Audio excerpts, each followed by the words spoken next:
We never thought it would happen. Nobody gets in or out of that town now, is that clear? The girl just died. How do you intend to let the people know about all this? We were asleep. They dragged us right out of the house. Are we under martial law? Don't talk to me or anybody else unless you got a voice print check. All hell's broke loose in town. Nobody knows what's going on. Now look, you just can't push us around this way. We've got to get a nuclear weapon in the air above that town. Hey, what the hell's going on, Sheriff? You know what I do, boy. Let's go. I ain't taking me no place. Man, this isn't any... They started something they can't stop. The Crazies. There's Something that dements. Something that inflames. Something that brutalizes. It's madness unleashed by human error. The Crazies.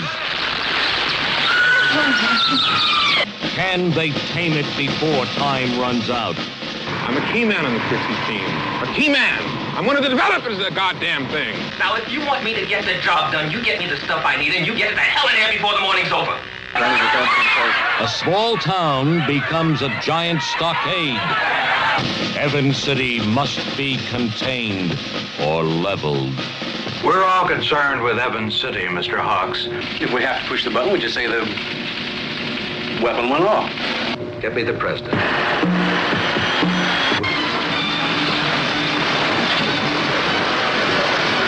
3,614 people are trapped by an unknown enemy. 5 are on the run. Can they escape the spreading fury of the Crazies? We can make it. I know it.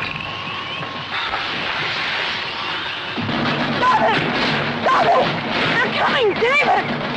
David, they're coming. Move. We gotta get out of here. Jesus, man. And I want a weapon search of the entire town. Watch it, Bucky!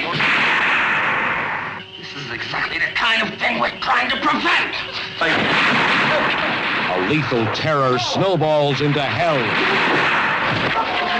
In there! Madness runs rampant. We'll dope it out. Sooner or later.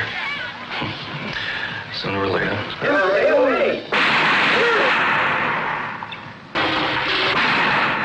The Crazies.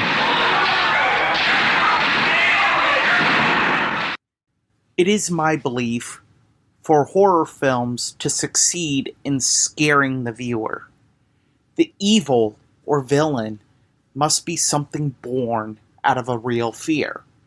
This week's film combines multiple fears that we all have. Biochemical weapons, a major sickness, and the government overreaching in declaring martial law. In our first film, honoring George A. Romero this month, The Crazies was released in 1973. This film takes us to Evans City, Pennsylvania, where a government-developed biochemical weapon codenamed Crazies has contaminated the town's water supply following an accident. This causes those infected with the virus to become crazed maniacs before dying. Our first 2 scenes will explain the power of the weapon. First, one of the chief developers of Crazies, Dr. Watts, played by Richard French, explains what Crazies does to its victims and how dangerous it is. Then, we hear fighting between 2 members of the National Guard that have been sent to quarantine this small town, Major Ryder and Colonel Peckham. They are arguing over what action to take in the town. These 2 scenes develop the danger that Crazies is, and also show us a major thread in most of George A. Romero's films. That is the struggle for control in catastrophic circumstances. That is not evident in just these 2 clips, but it is evident throughout the entire film. We don't have to worry about its being spread by dogs or cats, birds. Whatever consolation that may be to you. Unless there are any pet monkeys hereabouts, the only ones infected will be human beings. If we catch it in the early stages, can it be reversed? Oh, we searched for an antidote the 3 years that project was in existence, Doctor. No dice. How many companies in the area, Sergeant? Don't inform me. Dr. Watts, I haven't thought even you were been able to call any commanders yet. They told me I could use the radio on the plane, but it wasn't piped through your, your alternate network. We're using the alternates to avoid any chance of a leak. Oh, yes.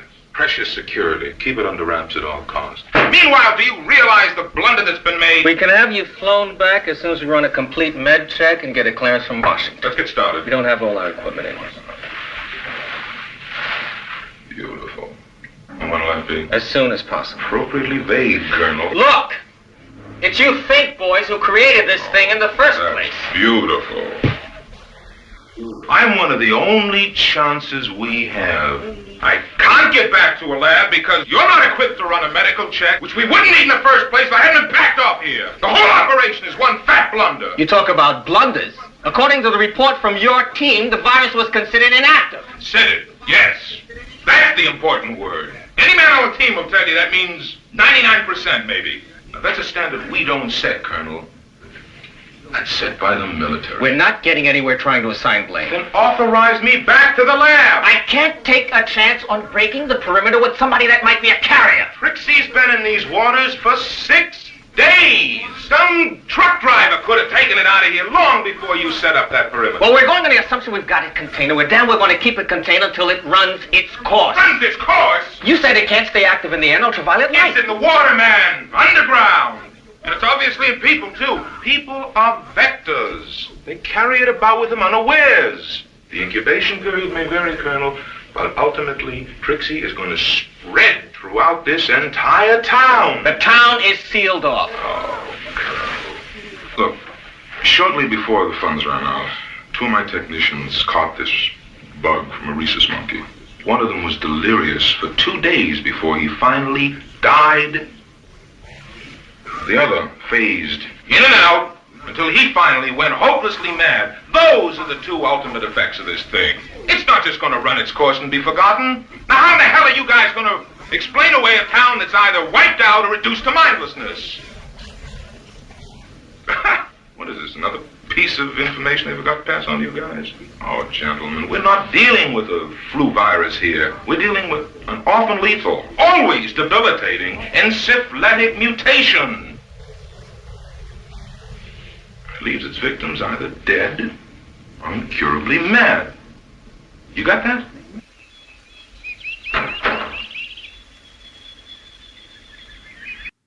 And now, fighting between Colonel Peckham and Major Watts. I want to set up a second perimeter. Now, the inside line will continue to move in towards the downtown area, bringing everything they find with them. I want the second perimeter 2 miles inside the first. Now, this 2-mile stretch will be called a no-man's land. Nothing can stay on it. No one can cross it. You're talking about an awful lot of men, sir. Well, we'll just have to get them in here. What do we have now? 5 companies. Why did this get down to the last minute? These deployments should have been ready to move in here. Well, the initial information was that the vaccine was harmless. You mean they didn't take any precautionary action? Routine procedure. I got here the day of the crash. Plane went down in these hills above the town. Investigators reported that the casings wound up in the river. Apparently, the water flows through an underground reservoir, and Evans City is supplied with artesian systems out of that. So I stayed in town, notified the police and the town doctor to be on the alert for any high fever symptoms or delirium. Sir, the report was that the Trixie team had deactivated the vaccine. Major, Trixie wasn't developed as a vaccine. Trixie was developed as a bacteriological weapon. That's BOCOM Central calling Colonel Peckham. BOCOM Central, Colonel Peckham. This is Peckham. Yes, sir. We have completed your voice print check. We can let you speak to the war room 1 I minute. knew the blackout was to avoid embarrassment, but a bioweapon never occurred to me. I fell for that storybook line and sinker. That was the idea, man. Colonel Peckham. No. His first name. Christopher. Chris. This is Brubaker, Chris. Glad you're there. Major Ryder's a competent man and a good officer, but I get the feeling he's hitting the panic button a little too prematurely. Mr. Brubaker. I want a real evaluation. Mr. Brubaker. What's it really like out there? Mr. Brubaker, we're running out of time. Now, if you want me to get the job done, you get me the stuff I need, and you get it the hell in here before the morning's over. Where are you going? What made Romero not just a horror film maestro, but a film directorial maestro, is his ability to show the darkness of humanity amongst chaos. While viewing this film, I found it to be rife with disturbing cinematography. The opening scene is a man that, while being crazed, burns down his home with no provocation, with his children preparing for bed. The residents turn on each other, with it being unknown if it is due to the virus or fear. That is one way out of many that Romero is truly one of the greatest. These last two clips show that darkness and chaos. First, we hear the struggle between the town and National Guard when the mayor confronts Peckham right before martial law is declared. Then, once martial law is declared, the town people are gathered up by force. What makes this scene harrowing is the fact that you can hear the fear and confusion of the townspeople. Another trick is the ones gathering the people, their voices are muddled. This was intentionally done by Romero to show the confusion the government throws at its people during times of unmitigated chaos. That's right, 0900. Check. Now, you listen to me, Ryder. Buck's been telling me what's going on here tonight. Well, I don't mind telling you that we're mighty tired of being pushed around like this. Yes, sir, I know. We just had no way of preparing anybody for this. It just kind of snowballed on us, and we were forced to take action. Now, you said it would never come to this. Look, we've cooperated with you. We've attempted to keep this thing quiet in order not to create a panic.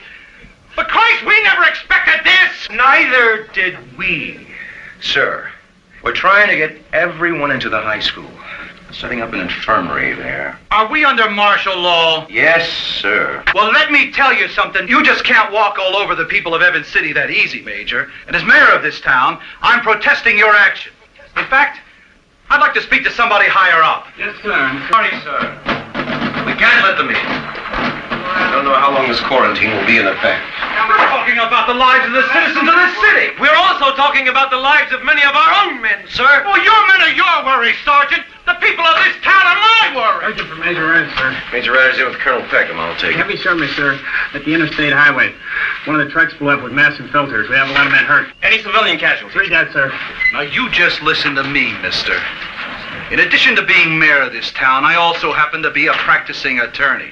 And I know the rights of civil law. Sergeant, I want a weapon search of the entire town. Yes, that stores included. Confiscate everything. Now, look, just a minute. I'm demanding a writ of habeas corpus. Sheriff, I've got to take your weapons. Now, you just hold on. Don't you give them to him, Bucky. You don't have to give them to him. Now, look, you just can't push us around this way. Don't you do it, Bucky.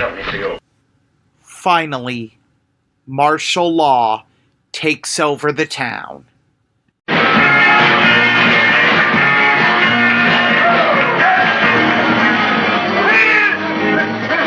Listen up, listen up. Town is in a quarantine. You're all under martial law. We'll take you all over to the high school. We'll explain it to you over there. We'll explain it to you over the high school.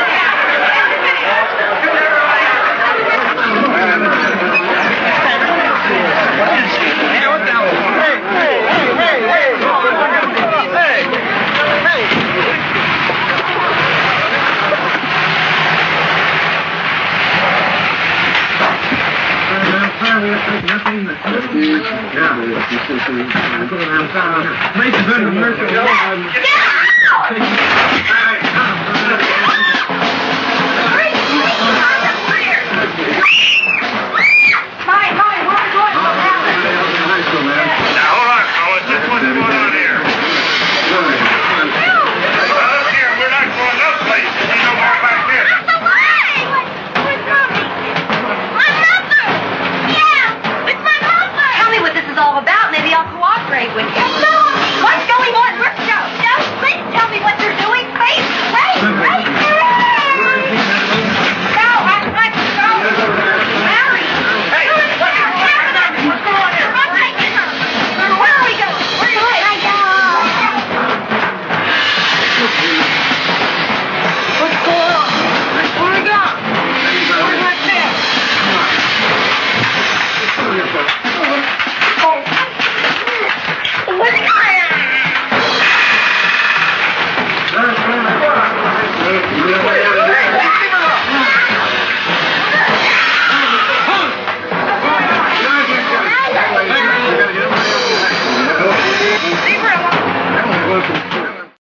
A question that you might be asking is, why did I choose this film first?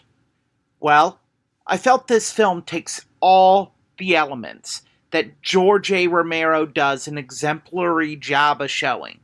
People fighting against government control, the unraveling of humanity amongst chaos, and the battle between science and control by force. They are all here and presented in a manner that leaves its impression on a viewer for all time. I wish I could tell you that this film was a major success, that it won awards, that people fawned over it. It didn't happen. This film was a box office disaster. It was released between Romero's zombie masterpieces, which we will cover later this month, Night of the Living Dead and Dawn of the Dead. Of note, there were also two other films, There Will Always Be Vanilla and The Season of the Witch, were also released in between those two heavily favored films. Since being a meteoric box office failure, much like many of Romero's other films, it has gained a major cult following and an appreciation amongst not just horror fans, but cinephiles in general. It even received a remake in 2009.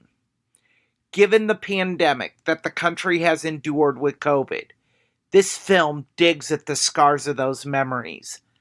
But that should not drive you away from viewing this film. Because after all, that is what horror is for. To have our darkest fears and memories be realized and come to the surface.